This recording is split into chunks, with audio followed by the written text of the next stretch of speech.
Welcome to RCSP, Florida. Today we're on an adventure that I've been wanting to do for a long time, but have never been able to get there.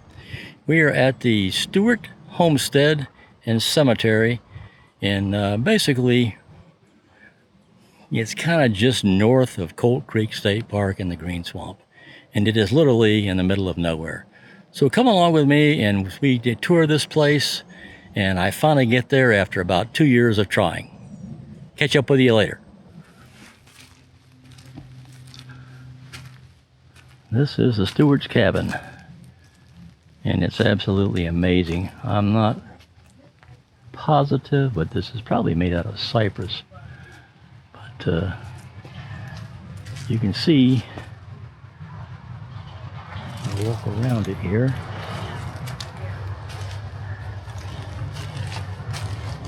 And a lot of it is still standing. They were killed in 1918. So this has been an empty cabin for 107 years and it's still standing. That's absolutely amazing.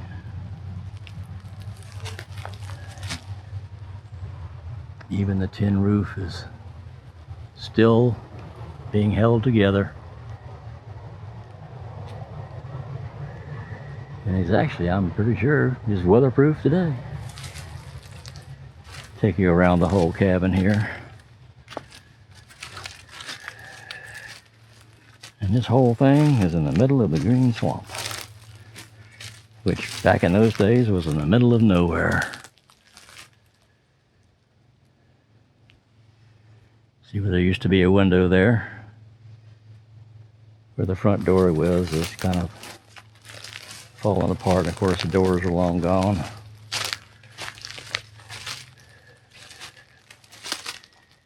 It's starting to lean, but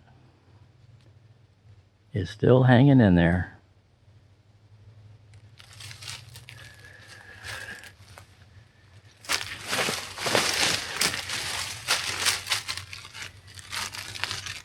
I'm guessing that this used to be the front entrance door here. There's just nothing on the bottom, and there's a header. You have to remember that people were a little bit shorter back in those days than they are today, because I'm just under 6 feet in my old age here.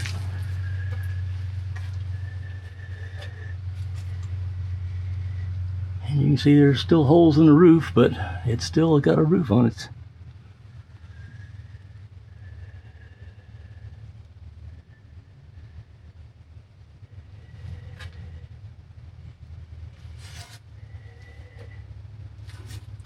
Looks like there may have also been a door on this side here. All that's left of it is the header, but it's like the same header as on the other side, so.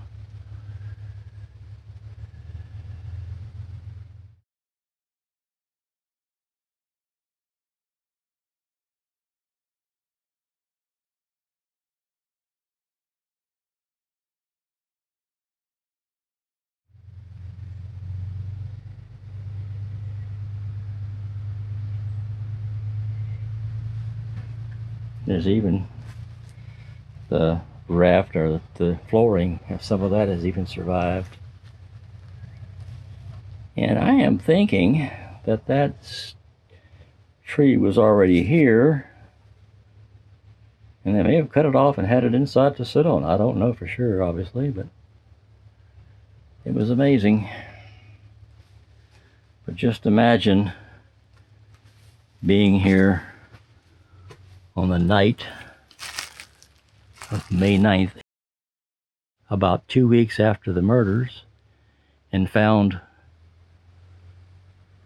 vultures sitting on this roof. And he went in and found his mother with one of her arms almost severed, her head caved in from an axe, and her husband Isham was in his bed still. So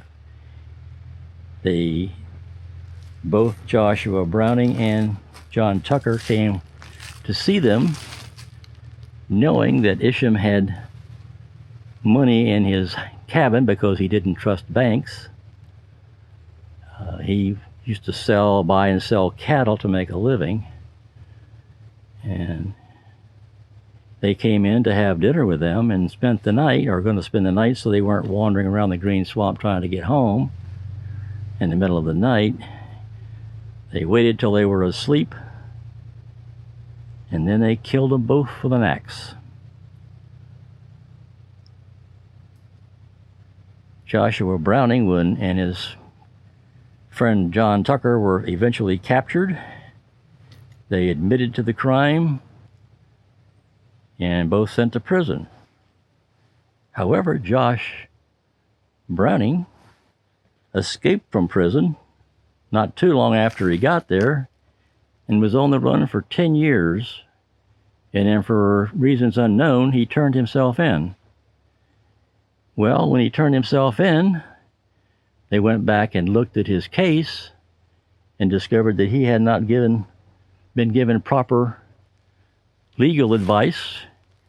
He wasn't offered an attorney, and he wasn't, some of the other parts of his trial, he wasn't read his rights properly.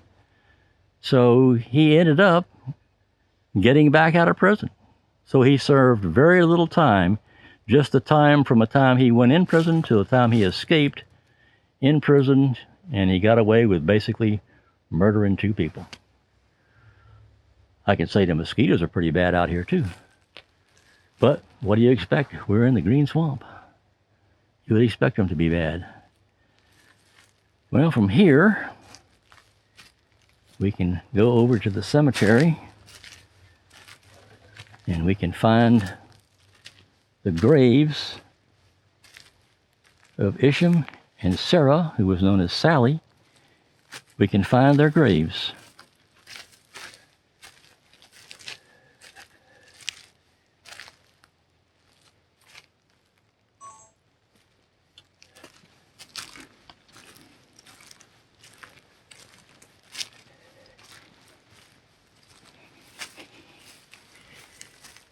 And here is the cemetery. I had previously opened this gate, so it was not open. It stays closed, but not locked. This is a commemorative sign that was placed here in 2006, and I'll kind of hold on it for a little bit, or you can just stop the video if you want to read it. But as you can see, they were both killed in 1918. And it says, axe murdered together in their own home by Sallie's grandson, Joshua Browning, and his friend, John Tucker. And there are the actual graves. For some reason that I have no idea what, this grave, it says, if you look at it, 1917. Get down. I took a still image of the gravestone with my Sony A7R4 and then processed it in Photoshop to bring out more detail. Here you can plainly see it says 1917. It's a crudely made headstone that was etched and not truly carved into a concrete headstone. It only has the date and Mr. and Mrs. Stewart. I couldn't see any "and" symbol or the word "and," so it just may have said only Mr. Mrs. Stewart. Why the dates don't match is just another mystery in this strange story.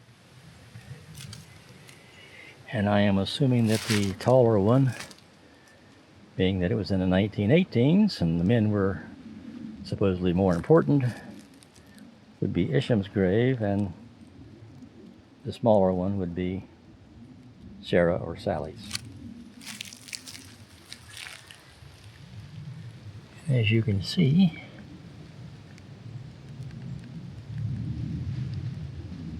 little commemorative things there.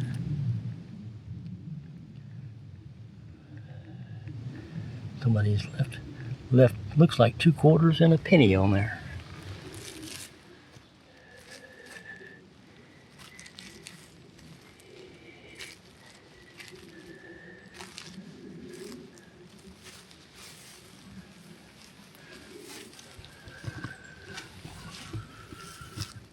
Well, This is a site that I've known about for a couple of years.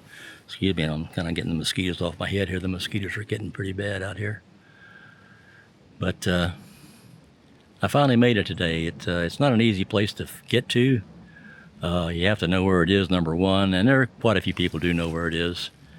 But to get here is a kind of a challenge. You don't need four-wheel drive. You can do it in a two-wheel drive vehicle, but you have to know how to get here. We tried another route this morning that we thought would be good to get here, and it ended up I was even using Onyx off-road, and it didn't let me know that there was a gate across the road, so we had to turn around and come back.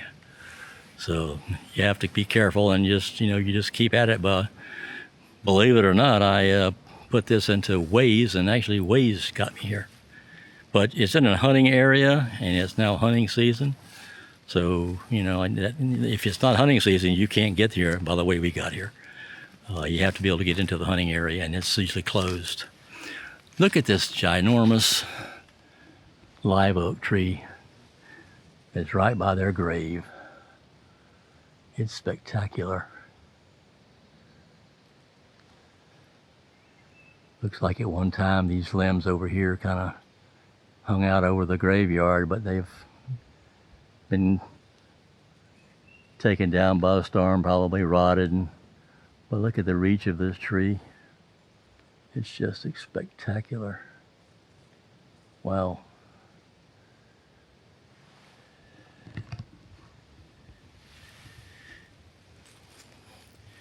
Well, we're going to leave this place.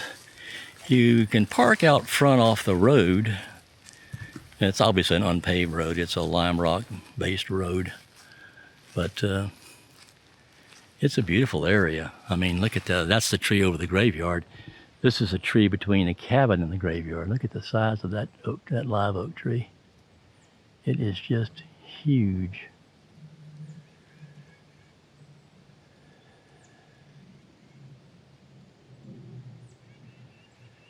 So it's a very peaceful place today, but can you imagine the horror of her son, Sallie's son, going in and seeing the horror that was in that place on the day he came in, on what happened the night of May 9th, 1918.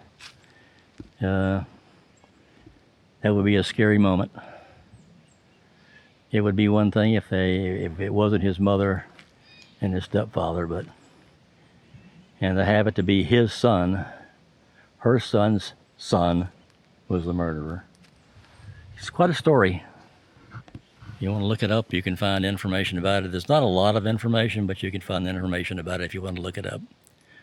There's a lot of speculation and folklore around the actual story of this murder. I have even found articles written by professionals that disagree with their telling of the story in their own article. One talks about Joshua Browning escaping from prison in 1928, but there is a newspaper headline in the same article saying the person he escaped with was shot and killed by police in 1921. Both can't be right. The story I told was what I believe happened based on my overall research. There is also an article that states the cabin burned down in the 1920s from a forest fire. If that were true, why would somebody build a cabin, the same one-room cabin the Stewarts had, that close to the cemetery, when the family that bought the land had thousands of acres of property? This is what you'll find if you do your own research. Regardless of some of the details, it was still a gruesome murder. I'm sure George Browning never forgot what he saw the day he found his mother and stepfather killed with an axe, only to later find out it was his own son that murdered them. Well, that's all I had for you today. We've been trying to get here, like I said, for some time, and we finally made it. And I hope you enjoyed this. It's, like I say, it's a very interesting story if you want to look it up and read the whole thing about what happened. And never could find much information about John Tucker or what happened to him. Apparently, Joshua Browning was the one that did the murders, and his friend John Tucker was just with him. But it's a strange story to be killed by your own grandson. Oh well, people kill their own kids, so why should I be surprised, right? Well, that's all we have for today, and thanks for joining us for this little adventure, and we'll hope to see you again next time. If you want to see more of my videos, hit that subscribe button. If you want to see when I post new videos, hit that bell button. And if you would, please leave a like if you like this video. It helps a lot with YouTube. And I haven't done a lot of videos lately for different reasons. Most people don't know. I've been doing this for 12 years, which is a long time to be on YouTube. I started in 2013. So it's been a while, and you get tired after a while. Don't always get a lot of views on my videos, but that's not unusual. You know, there's just so many people posting videos now, it's really hard to do anything different. So hopefully this is a little bit different enough that maybe you'll get a few views. Thanks for joining me, and I'll be seeing you in the next video. Thanks for watching, and have a great day.